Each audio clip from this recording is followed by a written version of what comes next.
what's the difference between regular carbon and carbon nanotubes molecular rebar?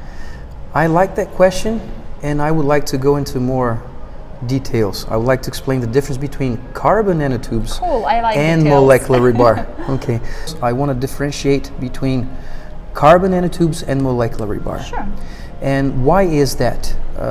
If you think about traditional carbon nanotubes, you're thinking about an agglomerate, a clump of carbon nanotubes. And this keeps carbon nanotubes to showing all the benefits you could actually see if you were to detangle them.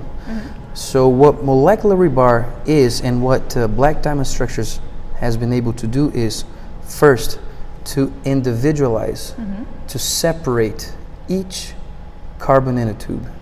And second, if you think about traditional carbon nanotubes, you're thinking about this clump of raw material full of heavy metals, full of catalysts, and this is something you do not want to add to a lead acid battery.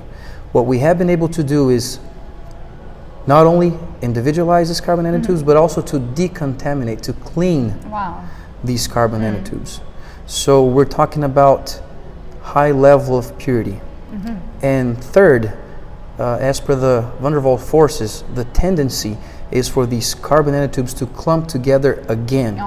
So we were able to put these individualized carbon nanotubes into a dispersion that still keeps them apart during their whole life. And then we add it to the active material of the lead acid battery. I'm not asking how do you do that, but I know that you are very successful in doing this. Exactly, and we have so many patents regarding this because people have been trying to accomplish this for the past 35 years. And it took us a while, but we have successfully been able to do this. And by doing that, we can see the benefits of individualized carbon nanotubes and how much this brings to the table. So when you think about carbon, you think here. You think about carbon nanotubes, you think here. And molecular rebar, somewhere else. We're way above carbon nanotubes and carbon itself. It's 3 different kingdoms. It is, no kidding.